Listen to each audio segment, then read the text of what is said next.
My name is Julia, and today my presentation won't be much technical as you might think, but I hope you will learn a lot from it. So let's get started. Today, the internet and the digital systems are developing very rapidly. Digital ecology is trying to make the development of the internet more sustainable and less aggressive towards the environment.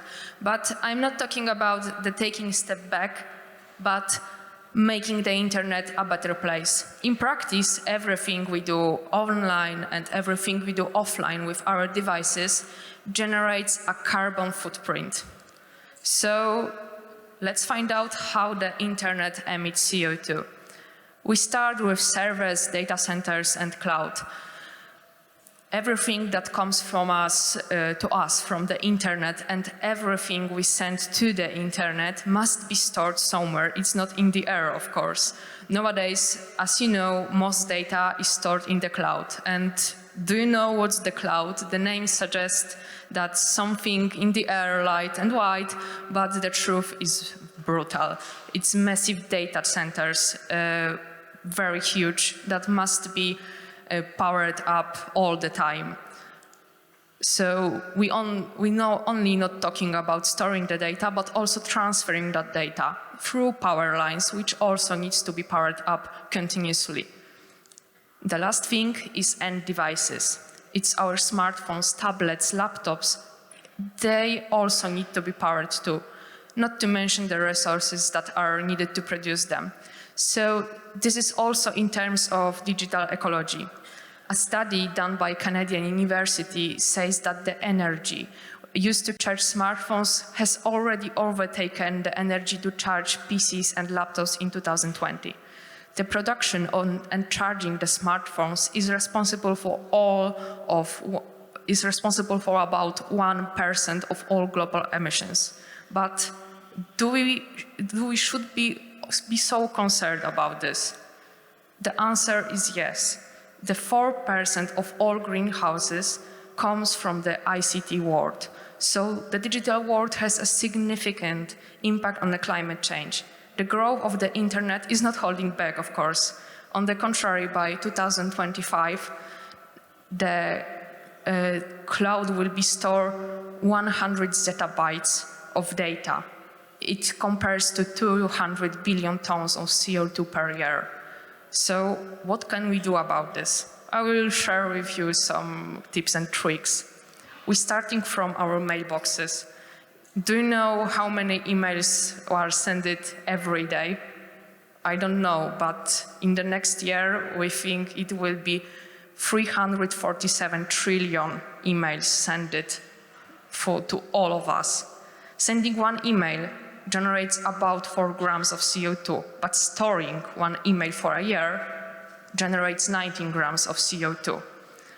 And it's worth adding to the information that the average user has in his or her mailbox 10,000 emails. So that's a lot of CO2 generated. So what can we do about this? If you don't need to send an email, use Slack, Teams, or other messaging tool. Also, you can use text messages. It's also good. You can delete your emails. Use anti-spam tools, because spam is about 50% of our mailboxes.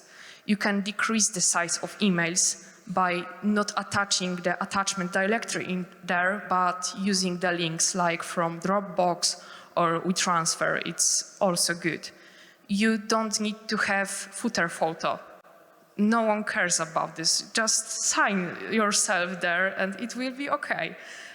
Company logo, you don't need this too. So next thing, browsing. Instead of Google, you can use Ecosia, Lilo, DuckDuckGo. I use DuckDuckGo, it's great. You don't need to be a typical programmer and have 100 open tabs. Just close your tabs, use the necessary ones, because most open sites in the tabs still maintain connection. If you know the address by heart, write it directly. It reduces the CO2 generated by search engine. Use bookmarks and specific keywords to search something. And if you have an old photo on Facebook, on Instagram, that in 2010 was cool and now is a kind of cringe, you should also erase them from your social media. It's also great for you and great for the environment. So the last thing is devices. If you replace your laptop every 6 years instead of 4 years, you will save 190 kilograms of CO2 emissions per person. It's like 3 of me right here, so that's a lot. You can delete your mobile apps, disable mobile notifications, and if you're right here and living alone, you don't need to have your router on, do you? So you don't need to plug your router in. Now we go to the clue of the presentation, the website. Every day, 250,000 websites are published. And every view on just one website, on average, generates 1.2 grams of CO2, which, if we assume that websites have 10,000 views monthly, sums to 216 kilograms of CO2 annually. So it equals to 900 kilometers by a gasoline car. So you could go from Krakow almost to Venice with the same carbon footprint. But do you have a website, or your company have a website? I bet all of you have at least one website. So how you can calculate the CO2? I will share with you some tools. The first one, original website carbon calculator. The second, also website carbon calculator from Green Pixie. And the last, EcoGrader. They all work the same. You just enter URL, wait for the report, and you will see every data you need to see if your website is green or not. But we have a little tradition at EcoHub, and we check every website of the conference we go to. So we also check the website of WasteConf, if it's green or not. So let's find out. Unfortunately, it looks terrible, I know, but it's not so bad. It's almost a 1 gram of CO2. If you remember good, on average is 1.8, so not great, not terrible, as some guy said in Chernobyl. So how do we make it better? Let me introduce Tom Greenwood, the author of Sustainable Web Design. It's a book that describes techniques that make a website more sustainable. I will tell you about them in a moment. Let's start from the formulas. It's the most technical thing here, so don't freak out. So how the CO2 is calculated? By the SWD, it's based on the data transport, which is the middle of the stage of data transfer in the internet. The other stages are very difficult to estimate, so we only focus on this one stage. According to research by SWD, 75% of people return to the site. So first visit means all the data must be downloaded, but the returning visit only 2% of data is cached. So next thing, energy emissions. This describes how much CO2 is produced by 1 kilowatt hour. It varies for each country, and you can calculate for each country directly, but we use average number by SWD, which is 442 grams per kilowatt hour. The formula is on blue. It's very long, so I don't need to describe it more and more. So next question, how can we create more sustainable website? Let's start from the programming language. I bet all of you know WordPress or Wix.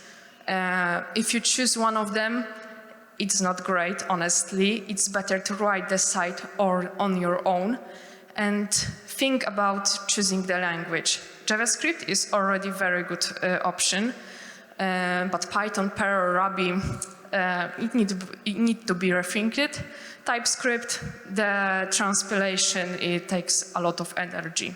So from now, from the slide, I will assume that all techniques will be correct for the JS programming. Next thing, if we write in JS, as I was said, it's already good. But it's important to follow popular standards, like the frameworks React, Angular, Vue. It's great for coding and can make our code reusable and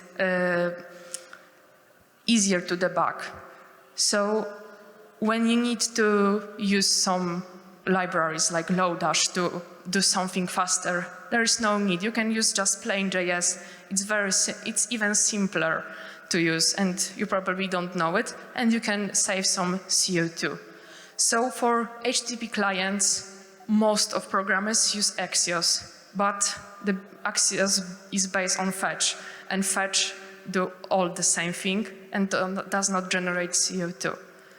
So when we go into the calls, we can also optimize them, reduce the number of calls, cache the data, use plain JS as I was saying, and use lighter libraries than we need.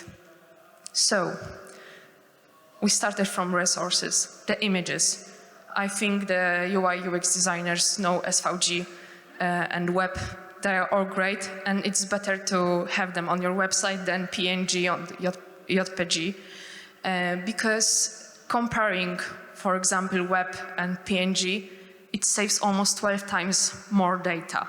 Next thing, videos. If you really don't need to have video on your page, just don't put it there, because it's much heavier than an image, of course.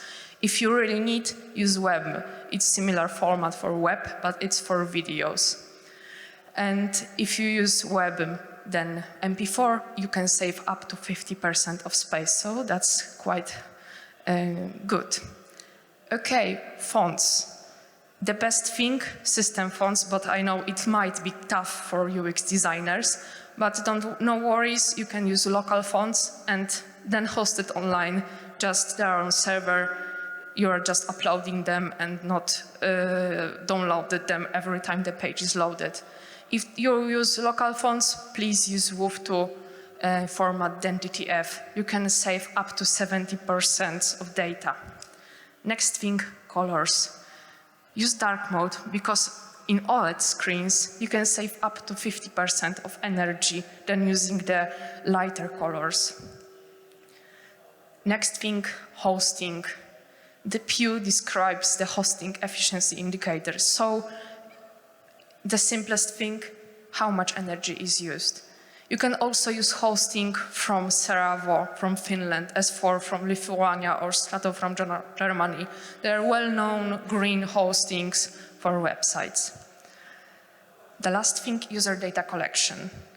The most sites collects user data to have great advertisements for us, but it's very much portion of data uploaded to the server. So it's not only carbon footprint, but also is unethical. So USA Today make an experiment. They make a copy of their website, applying the GDPR European policy. And guess what? This makes their copied website 91% lighter and faster. So that's much amount of data saved. So why we do this? First thing, carbon footprint mitigation. Second, electrical energy saving, so another money saving. Third thing, shorter loading time. Did you know that 53% of users will trigger out and close your website if they need to wait more than 3 seconds? So with green website, you have better SEO and you're higher in rankings. So if you are a JS developer, you probably know ESLint. Does someone don't know what ESLint is? Okay, so that's a magical tool that helps you write a clean code for programmers. And ECOLint works almost the same, but helps you write greener code. It's open source, so it's free, and I'm working with my team to develop this tool for all of you. So these are our features. The blue one are already ready to use, and the purple one are still in development. So we do analysis, and it shows that after implementing the techniques I described you earlier from SWD, the page size can be reduced by 88%. So this is without any visible change to the user. And my tool, our tool, can help us with you. Okay, so in summary, Ecolint prompts similar things to Lighthouse if you know Lighthouse, but acts like S-Lint. So when you write code, it tells you, okay, delete this because you can replace this by plain JS. Lighthouse works like this. You upload your page and it tells you the same thing as Ecolint, but you need to upload this.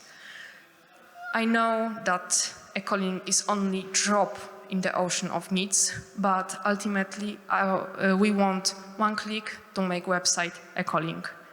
This will be very easier if you help us develop this tool or share the project with your programmer friends. But if you don't want to share this or don't like programming and thinking what I'm doing, what we're doing is great, please leave us a star on GitHub.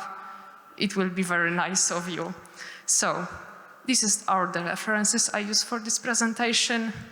My name is Ziebinska, and feel free to contact me on LinkedIn. I will be happy to answer all your questions. Thank you very much.